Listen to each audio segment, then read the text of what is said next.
Mesdames et messieurs, bonjour et bienvenue. Nous débutons ce flash d'information au Fouladou, où plus de 10 communes du département de Médina Yoro Fula sont oubliées dans les grands projets routiers. La route Médina Yoro Fula, Kolda toujours en chantier, reste difficilement praticable, surtout en cette période hivernale pour les populations ralliées. Kolda relève du parcours du combattant, chauffeurs, usagers et riverains, dénonce l'abandon et appelle à une intervention urgente des autorités. Je vous propose de visionner ce reportage de Samba Diao. C'est dans ces conditions déplorables, doublées de risques, que les populations de Médina Yoro Fula rallient la capitale du Fouladou, avec des pistes boueuses par endroits et accidentées durant cette saison des pluies qui a fini de s'installer à Kolda. Une situation que déplorent les usagers. Bon, franchement,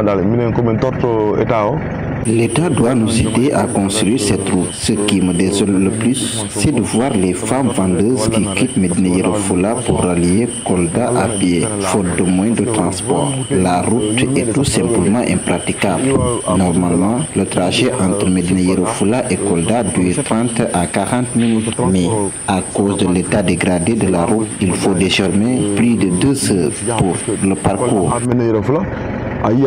On doit 30 minutes ou 40 minutes, tu es obligé, 2 heures de temps, c'est pas normal. La seule piste qui relie Médina Yoro Fula à Kolda est devenue un casse-tête pour les habitants de ce vaste département qui n'ont que leurs yeux pour pleurer. L'état de la route, sinon qu'elle est impraticable pendant l'hivernage surtout. La route là, elle est impraticable pendant l'hivernage et même pendant la saison sèche.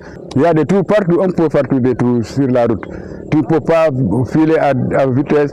La route là, elle est mauvaise. La route là, elle est mauvaise. C'est impraticable. On ne peut pas vraiment. La route là, on ne sait pas. On a fait toutes les doléances. Alors là, la route là, elle relie 10 communes qui passent dans cette commune, la route là.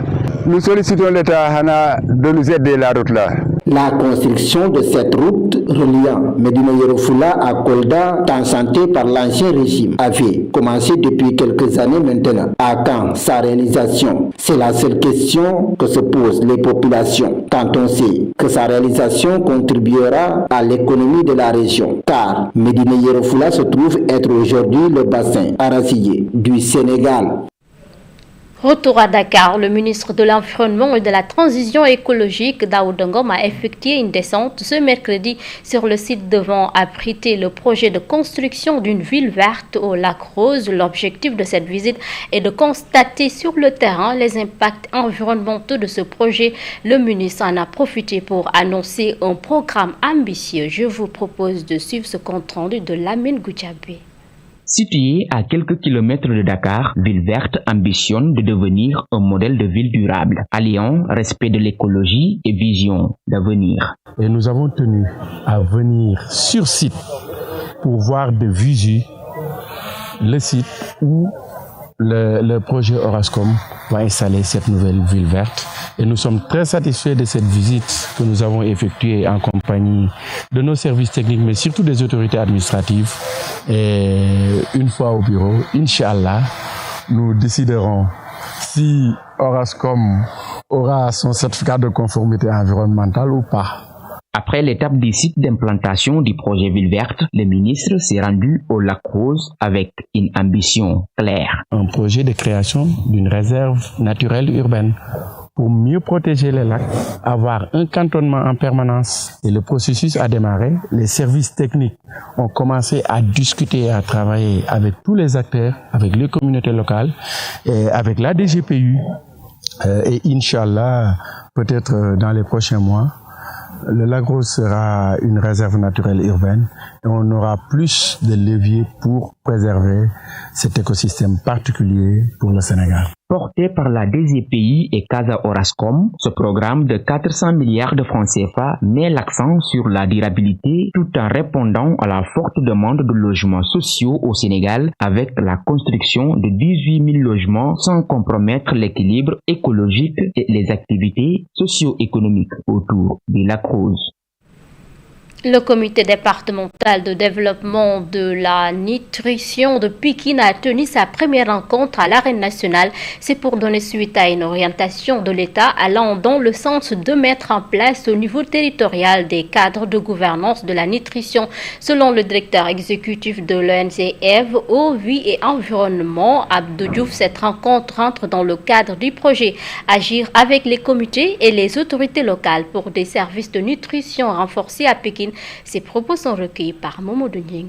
La nutrition n'est pas que manger. La nutrition, c'est une affaire de comportement, c'est une affaire d'environnement institutionnel, c'est une affaire aussi d'environnement physique. C'est un ensemble d'interrelations, de différents éléments qui concourent à ce qu'une communauté ait une bonne nutrition, y compris donc l'alimentation. Et certains acteurs même se permettent de dire que c'est notre alimentation qui est notre médicament. En fait, l'idée aujourd'hui, c'est de manger équilibré. Quand vous mangez équilibré, ça a du sens.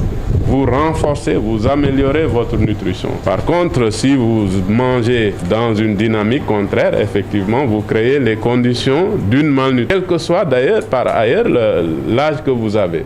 Mais c'est surtout au niveau de la petite enfance, donc des enfants de 0 à 5 ans, que cette dimension est encore plus critique. On est ici dans la période de développement de l'enfant. On parle souvent des 1000 jours.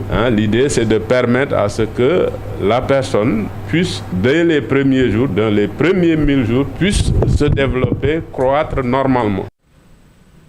Culture, à présent, la 11e édition de la Nuit du Conte organisée par l'association Taling Taling s'est tenue ce week-end à Kamakunda dans le département de Sédhiou avec le soutien du ministère de la Jeunesse, des Sports et de la Culture. Cette édition porte une ambition claire, valoriser les zones rurales tout en transmettant à la jeune génération les valeurs ancestrales à travers le conte.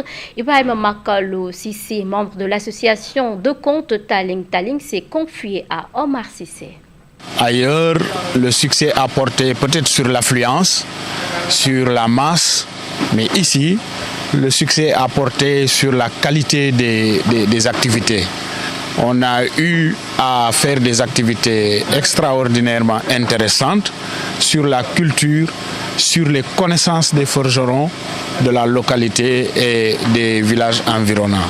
Le soir, la nuit, nous nous sommes rencontrés ici à la place publique pour faire nos activités de conte.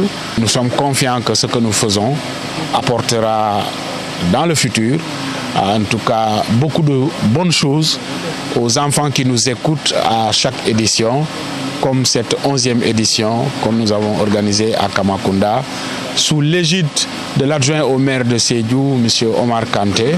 La culture, c'est ce que nos ancêtres nous ont laissé ici afin qu'on ne se perde pas sur le chemin.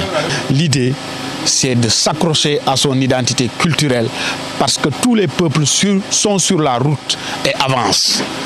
Un jour viendra, quand on arrivera, chacun se posera la question maintenant, avec quoi je suis arrivé. Que les autorités soient conscientes de cela, au-delà d'un combat, c'est un mode de vie. C'est un mode de pensée, comme Cheikh Anta Diop le disait. Tout ce qui vient vers nous et qui vient d'ailleurs n'est pas mauvais en soi. Mais nous devons savoir d'où partent nos racines et vers où elles doivent nous conduire. Autre actualité, l'élection à la tête de la Fédération sénégalaise de football qui continue de susciter des débats passionnés à travers le pays. À Bambey, la sélection Magudambe a tenu à exprimer son soutien au fils du terroir, Abdoulaye Fall, pour marquer cet engagement. Un match de gala a été organisé à son honneur, réunissant notamment les vétérans de Khombol. Reportage signé Malik Ning. L'élection à la Fédération sénégalaise de football alimente les discussions chez les passionnés du ballon rond. À Bambey, la sélection Magudambe a officiellement apporté son soutien à Abdoulaye Fall, natif de la localité. Actuellement, tout Bambey est derrière le candidat Abdoulaye Fall, surtout les anciens Magudambe, surtout la candidature d'Abdoulaye Fall. Bon, ce soutien, ce n'est pas gratuit. Parce que Abdoulaye Fall, je pense que ce qu'il a fait à Bambey, ce qu'il a fait dans pour le football sénégalais, tout le monde le connaît, tout le monde le sait. Donc, vraiment, ce soutien, ce n'est pas gratuit. Donc, il a été président de la CRV, ensuite président de la Bambey. Donc, Abdoulaye Fall, ce qu'il a fait à Bambey. Donc, tout Bambey est derrière lui, surtout la candidature d'Ablaye Fall. Et li may wax waa Bambey rek doonatu sax ma Ablaye Fallu Bambey. Abdoulaye Fall n'est pas seulement le fils de Bambey, il est le fils de tout le Sénégal. Tout ce qu'il entreprend, nous lui souhaitons le meilleur. Bambey est entièrement derrière lui. Pour les vétérans présents, Abdoulaye Fall incarne l'esprit et les valeurs du football. Ce que nous demandons au Sénégal, si tout le monde nous voulons changer le football au Sénégal. Chers téléspectateurs, c'est la fin de ce flash d'information. Merci de votre aimable attention et bonne suite de programmes sur la radio-télévision communautaire.